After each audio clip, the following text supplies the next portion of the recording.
네, 오늘 본문에 등장하는 왕은 요시야 왕입니다. 요시야 왕은 8살 때 왕위에 오르게 되었는데요. 너무 일찍 왕이 되었었죠.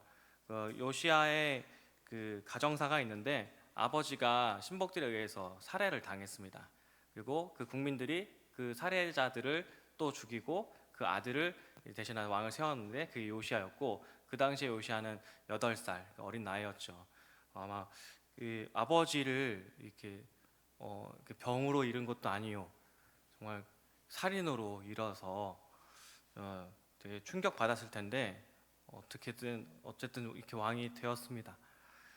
그렇게 해서 살아가는데 이 요시아에 대해서 성경은 말하기를 요시아가 여호와 보시기에 정직 행하여 그의 조상 다윗의 모든 길로 행하고 좌우로 치우치지 아니하였도다. 이 남유다 이 나라의 여러 왕들이 이렇게 쭉 계보를 타고 흘러가는데 그 왕들 중에서는 하나님을 정말 잘 섬기는 왕들도 있고, 그리고 또 하나님을 저버린 왕들도 있습니다. 요시야 왕이 이 어린 나이에 이렇게 그 여호와 보시기에 정직행하고 또 좌로 우로 치우치지 않고 이제 한 길로 갔었던 건 정말 정말 기특하고 대견한. 8살이 그냥 말이 8살이지 우리 나이로 보면은 초등학교 1, 2학년이잖아요. 그 나이에 계속 그 왕이라는 그 높은 자리에서 이렇게 또 중심을 지켜가는 그 모습을 또 보게 됩니다. 이 요시야 왕이 이제 26살 됐을 때, 그러니까 왕으로서 18째 해에 성전을 수리할 마음을 먹습니다. 성전을 수리할 마음을 먹고 대제사장 힐기야에게 이제 명령하죠.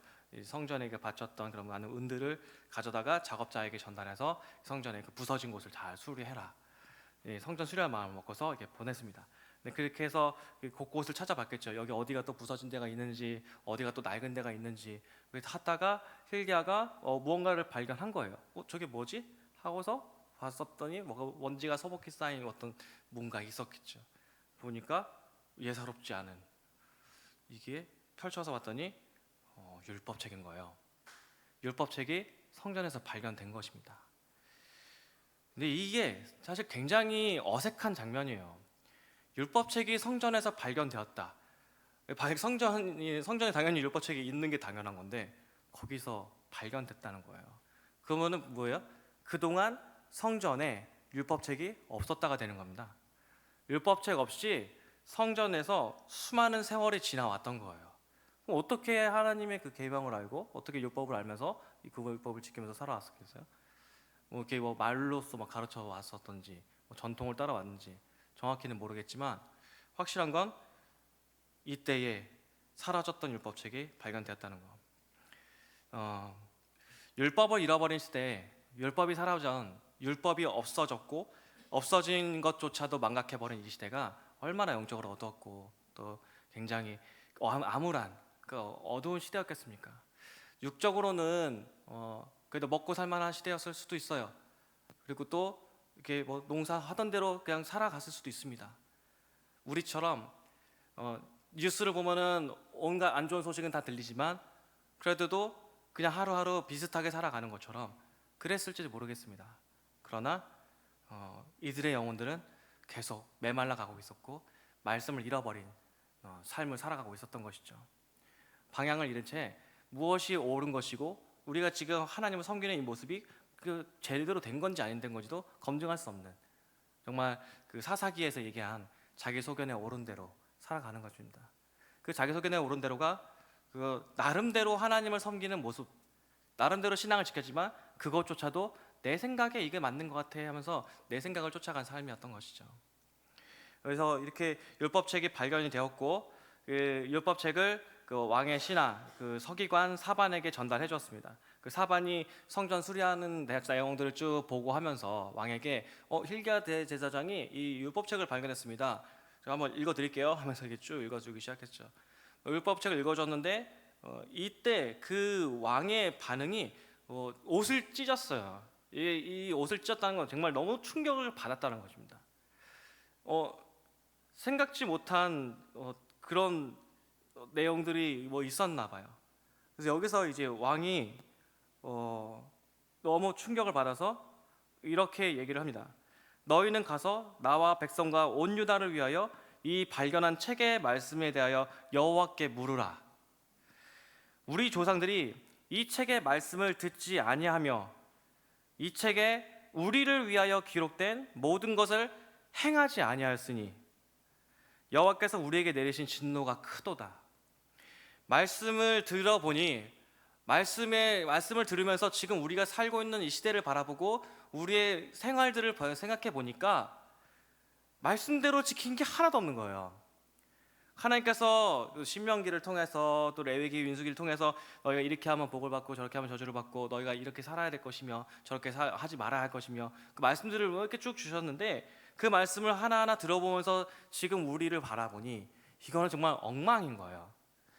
그 전까지는 괜찮은 줄 알았을 거예요. 그 전까지는 이렇게까지 문제의식은 없었을 것입니다. 이게 그냥 별 문제 없이 성전 수리 좀 해야겠다 여기까지 생각을 한 거예요.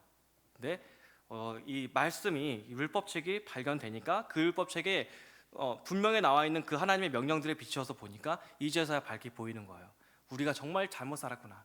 우리가 정말 심각한 문제를 가지고 있구나. 그 문제가 그냥 심각한 정도가 아니라 여호와께서 우리에게 내리신 진노가 크도다. 이거예요. 이 우리를 위하여 기록된 모든 것을 행하지 아니한 걸 이제 알게 된 것입니다. 그러면 이제 기도를 막 하기 시작하고 또 하나님께 막 묻기 시작했죠. 그랬는데 하나님께서 주신 응답이 뭐냐면 여호와의 말씀이 내가 이곳과 그 주민에게 재앙을 내리되 곧 유다 왕이 읽은 책의 모든 말대로 하리니. 보통 우리가 진짜 큰 죄를 지었구나, 우리가 정말 잘못 살았다, 하나님께 기도해서 어떻게 해야 될지 막 여쭤보자 하면은 보통 이 하나님께서 말씀하시기를 너희가 그래도 지금이라도 돌이켰으니 다시 한번 기회를 주겠다 이런 내용이었었거든요. 근데 여기서는 유다 왕이 읽은 책의 모든 말대로 하리니 이는 이 백성이 나를 버리고 다른 신에게 분향하며 그들의 손의 모든 행위로 나를 경노하게 하였습니다. 그러니까 이 말씀은요, 이제 용서해 줄게 이런 게 아니라 심판하겠다 이겁니다. 심판은 결국 옵니다. 예수님께서 이 땅에 우리를 구원하시러 이 땅에 오시고 그리고 죽으시고 부활하신 후에 하늘로 올라가셨죠. 나중에 다시 또 오십니다. 그때 예수님은 심판자로서 오실 거예요. 그래서 산자와 죽은 자를 나누시고 양과 염소를 나누시겠죠. 근데 여기서 이제 그거 끝나는 것이 아니라 하나님께서 또 말씀하시기를 여호와 곧 내 앞에서 겸비하여 옷을 찢고 통곡하였으므로 나도 네 말을 들었노라. 내가 너로 너의 조상들에게 돌아가서 평안히 묘실로 들어가게 하리니 내가 이곳에 내리는 모든 재앙을 네 눈이 보지 못하리라. 이 하나님께서 지금 당장 더 이상 끝났어 이제 됐고 지금 바로 시작할 거야 이게 아니라 기회를 더 주시는 거예요. 시간을 주시는 것입니다. 그럼 이 시간 동안에 이제 어떻게 해야 할까가 이제 주어진 것이겠죠. 예전에 어떤 영화를 봤었는데 그 영화가 몇 시간 후면은 그 혜성이 지구를 충돌해서 지구가 이제 멸망할 건 그런 내용이에요. 그래서 그 시간 동안에 사람들이 어떻게 할 것인, 어떻게 행동하는가에 대한 내용이었었는데 거기 나온 장면들이 다 야 우리 이제 지구가 충돌하니까 지구는 멸망하니까 우리가 뭐 할까? 놀자 막 술 막 잔뜩 마시고 그리고 막 그동안 못했던 거 그만 이렇게 억눌렸던 그런 그런 것들을 다 죄를 막 줘요. 그리고 막 이렇게 도둑질도 하고 살인도 하고 간음도 하고 도둑 막 다 합니다. 그렇게 해서 결국에는 그 해성에 충돌해서 지구가 멸망하는 영화를 봤는데 이것이 이게 죄악된 인간의 본성이 아닌가. 저도 그리스도를 영접하고 살아가지만 때로는 예수님 아니었어도 이럴 때가 있고 있단 말이에요. 그래서 그 영화를 보면서 꽤 사실 좀 이해는 됐어요. 근데 여기서 이제 요시아가 선택한 건 뭐냐면요, 23장에서 요시아가 왕이 보내 유다와 예루살렘의 모든 장로를 자기에게로 모으고, 그래서 모읍니다.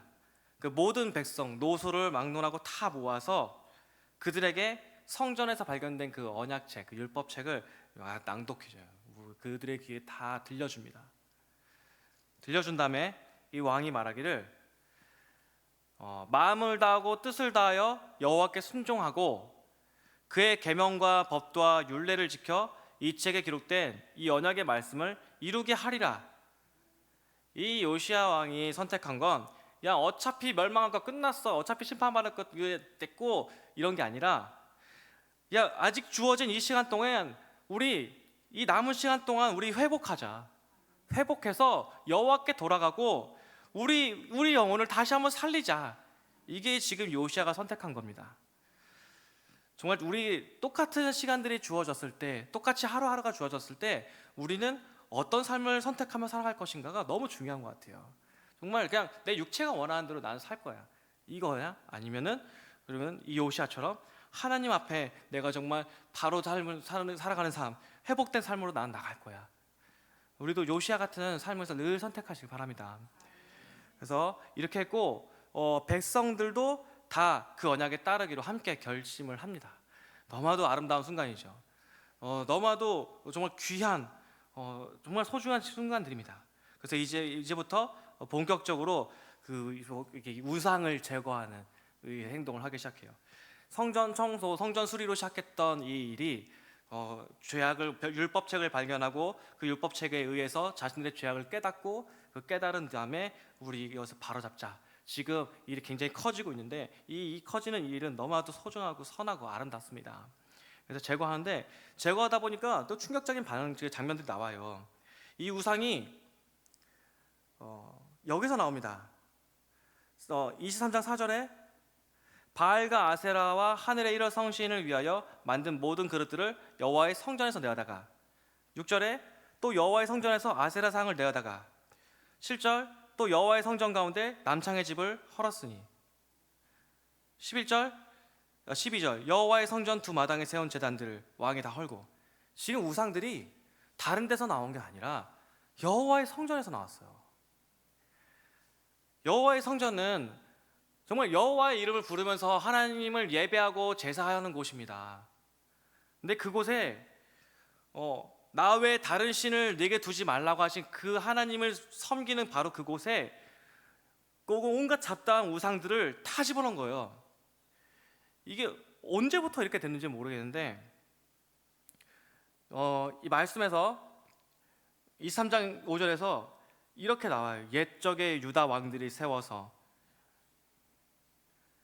11절에서 유다 여러 왕이 태양을 위하여 드린 말들 12절 유다 여러 왕이 아하스의 다락 지붕에 세운 제단들 13절에서는 옛적의 이스라엘 왕 솔로몬이 시돈 사람과 가증한 아스타롯과 모압 사람의 가증한 그모스와 암몬 자손의 가증한 밀곰을 위하여 세웠던 것.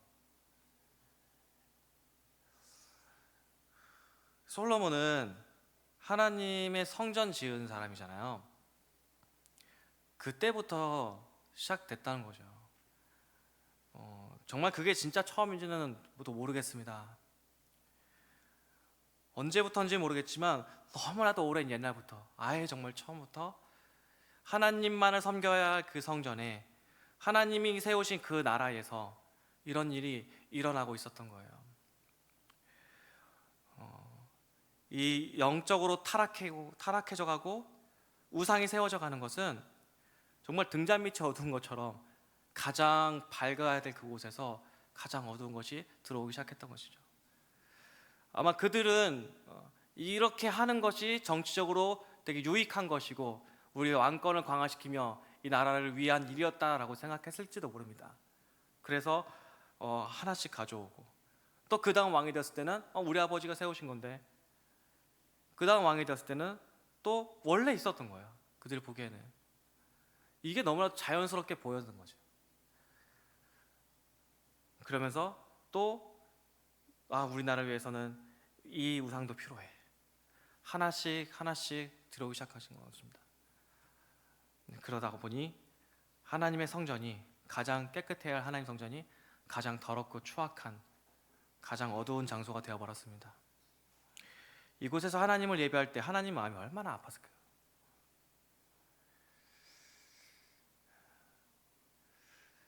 한 나라가 막 흥하고 망하고 어떤 공동체가 세워지고 무너져 갈 때 공통적으로 교회의 역할이 너무나도 중요했었습니다.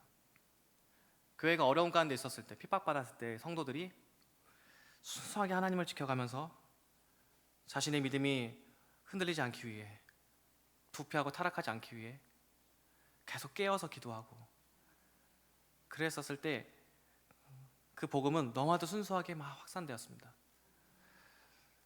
삶이 연약하고 생활이 어려웠을 때 할지라도 그 영혼은 그 어느 때보다 깨끗하고 건강했고 그 정신은 누구보다 맑았습니다. 그리고 그들이 살고 있는 그 사회는 그리스도로 인해서 굉장히 도덕적이었었고 선하고 아름다운 일들이 많이 일어났었습니다. 우리나라에 선교사들이 들어와서 했었던 일들이 복음을 전하고 차별당하는 여성들을 위해서 교육을 하고 학교를 세우고 병원을 세웠어요. 그런데 교회가 힘을 얻어가고 그러면서 교회가 변질되어 가기 시작합니다. 변질되어 가면서 그렇게 해서 시간이 흘러가다 보니 이 변질이 변질 같지가 않은 거예요. 그냥 그게 익숙해져 버리고 그 안에서 인위적인 은혜를 만들기 시작합니다. 그리고 겉으로 보여지는 신앙의 행위, 신앙의 형태, 거기에 더 많은 의미를 두게 되고 그 의미를 가지고 다른 사람을 판단하게 됩니다. 그러면서 분열이 시작되고 도덕적으로도 점점 부패하고 타락해져 가게 됩니다. 당을 짓고 정치에 참여하게 되면서 하나님보다 나의 주장과 나의 견해, 나의 신념 이것이 더 앞서게 되고 그래서 어느새 보니 하나님은 온데간데 없이 사라지고 내가 세운 하나님이 새로 이렇게 세워져 있는 거예요. 그렇게 해서 교회가 타락하고 그러면서 그 공동체가 무너집니다. 그리고 나라가 위태롭게 되죠. 이것은 그냥 단지 어떤 공동체, 나라만의 문제가 아니라 우리의 삶, 우리의 가정도 마찬가지입니다. 지금 우리가 그리스도인으로서 지금 내가 하루하루를 살아가고 내가 가정에서 그리스도인으로서 내가 지금 있어요. 그러면은 사실 내 역할이 너무나 중요한 것입니다. 하나님은 다른 것을 보는 것이 아니라 하나님을 바라보는, 하나님을 섬기는 성도 한 명을 바라보는 거예요. 성도 안에서 성전된 우리가 우리 안에서 지금 또 다른 하나님 외에 다른 것을 우상으로 하나씩 하나씩 들여가면서 그것을 함께 두고 살아가면서 이것이 그냥 자연스러워지는 그런 삶이 아니라 내 안에 있는 남아있는 우상들을 제거하고 가서 말씀 앞에 나를 마주하면서 설령 그 말씀이 나를 찌르고 고통스럽게 한다 할지라도 그 말씀 앞에 나를 더 내려놓고 말씀 앞에 내가 부서져야 할 건 부서지고 깨어져야 할 건 깨어지고 버릴 건 버리면서 계속 어떻게 하나님 앞에 더 가까이 나아가는 삶, 바로 그 성도 한 사람을 하나님을 찾으시는 줄 믿습니다. 그 성도 한 사람을 통해서 공동체가 다시 세워지는 것이고 그 성도 한 사람을 통해서 가정이 세워지는 줄 믿습니다. 지금 하나님께서 이 마지막 때, 이 남유다로서는 정말 마지막 때인데 이 때에 하나님이 율법책을 하필이면 이때 발견하게 하셨어요. 이것이 은혜라고 여겨집니다. 하나님께서 정말 이스라엘 백성들에게 남유다에게 완전히 실망하셔서 다시 기회를 주지 않는다고 막 작정하셨으면 율법책이 발견되었겠습니까? 하나님은 우리가 말씀을 다시 들여다보길 원하시고 그 말씀을 다시 말씀에게 찾아가길 원하시는 거예요. 그래서 말씀을 발견케 하시고 그 말씀을 읽을 수 있도록 기회를 주셨습니다. 정말 다행인 것은 요시아가 그 말씀을 들을 때에 정말 양심적으로 볼 수 있었고 양심적으로 들을 수 있었던 것이죠. 이보다 이후에 더 나중에 시대가 지나가서 이 남유다의 마지막 때에 시드기야라는 왕이 있었습니다. 시드기야 왕은 예레미야가 예언한 그 이스라엘 남유다를 향한 경고의 메시지를 적은 그 문서를 보고서 그 문서를 보고 어떻게 했냐면 불에 태웠어요. 그리고 그 시드기야 그때에 그 남유다가 멸망했습니다. 말씀으로부터 귀를 닫아버리는 삶은 이미 죽은 삶과 다름이 없습니다. 하나님 없이 이것이 나를 더 풍요롭게 할 거야, 이것이 나에게 답이 될 것이고 이것이 나를 정말로 도와주는 진짜 도움이 될 거야, 그래도 이것도 필요하고 저것도 필요하고 하나님 잠깐만 이것 좀 이렇게 양보 좀 해주실 수 없겠습니까? 이렇게 해가는 그 삶은 결국에는 나를 더 어렵게 만들고 내 영혼을 타락시키고 나를 더 어둠의 길로 가게 할 뿐입니다. 그것이 나를 참되게 행복하게 해줄 수는 없어요. 헛된 우상들은 나에게 더 많은 것들을 요구하고 더 나에게 많은 것들을 빼앗아갈 뿐입니다. 그러나 하나님은 우리에게 자신을 내어주시죠. 하나님께서 우리에게 요구하시는 것은 우리 자신 자체입니다. 우리 삶을 요구하십니다. 근데 우리가 우리 삶을 우리 자신을 하나님께 드릴 때 하나님께서 우리에게 주시는 것은 진정한 자유, 참된 삶을 주시고 하나님께서 주인 되셔서 하나님께서 친히 다스리시는 영광스러운 삶으로 인도해 주시는 것이에요. 그리고 너 힘들었지? 이제 괜찮아. 이제 좀 나와봐. 내가 다 해줄게. 하나님께서 인도하시는 삶, 이끄시는 삶, 하나님께서 왕이 되는 삶이 되는 것입니다. 그런 내 삶이 되고 그런 내 가정이 되고 그런 우리 교회가 우리 또 나라가 되었으면 좋겠습니다. 말씀 앞에 나를 내어드리고 말씀을 마주하며 말씀과 함께하는 삶을 살게 바랍니다.